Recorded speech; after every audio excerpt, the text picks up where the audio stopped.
Yo, what's up mga bro? It's me again, Bro Oking, ang inyong kabiyahero. Ayan RFID.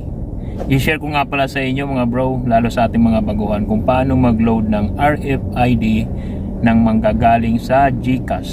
So, paano loadan yung RFID gamit ang GCash. Ayan, i-share ko sa inyo. Tara.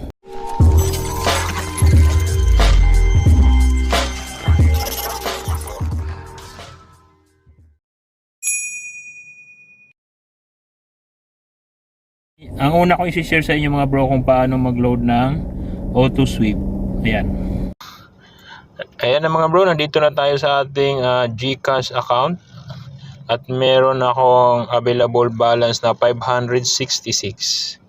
Paano mag-load? Ang una ko ituturo muna dito sa ating auto sweep RFID mga bro. View all service para makita natin ang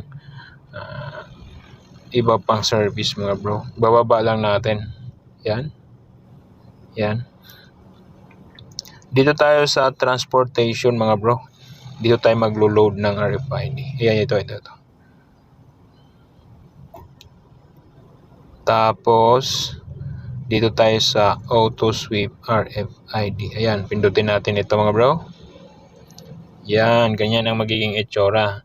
Dahil mayroon tayong 566 na balance mga bro. Halimbawa, ta-type natin 500 dahil merong 10 pisong charge every load. Tapos dito ta-type nyo mga bro. Sa auto sweep nga pala ay merong 7 numero sa card account ng RFID account.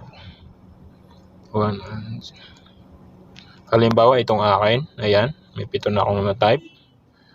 Tapos, na-type nyo rin dito yung email address ninyo mga bro. Para dito magsisend ng resibo si GCash. Ayan. Okay, halimbawa. After na i-type yung amount, kung magkano ilo-load, at itong card account, or RFID account number, yan, at email address, i-next nyo lang ito mga bro, yan.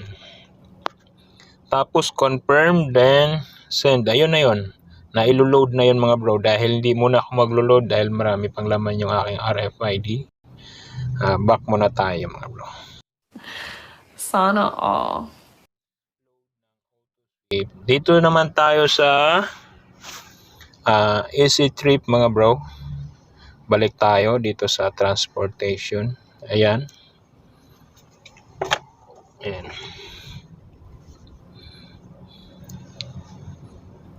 Pipindutin natin itong Easy Trip. Ayan. Ang Easy Trip nga pala mga bro, isang halimbawa uli, magta-type tayo kung magkano ilo-load natin. Ayan, 500. Ta-type naman natin dito sa Easy Trip mga bro. Meron siyang 1, 2, 12 numero. Halimbawa itong akin.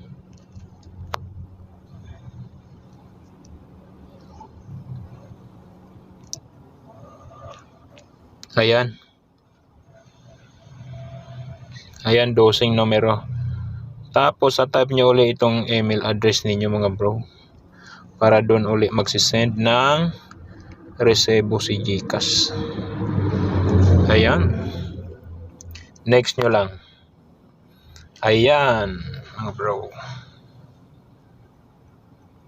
Tapos, confirm. Send yun na yun mga bro. Mailoload na yun doon sa inyong RFID account. Pwede na kayong pumasok sa toll gate ng mas mabilis. Ayan, sana may napulot kang ideya kung paano mag-load ng RFID gamit ang GCash. Kaya, what's up and drive safely. Ingat mga bro, God bless.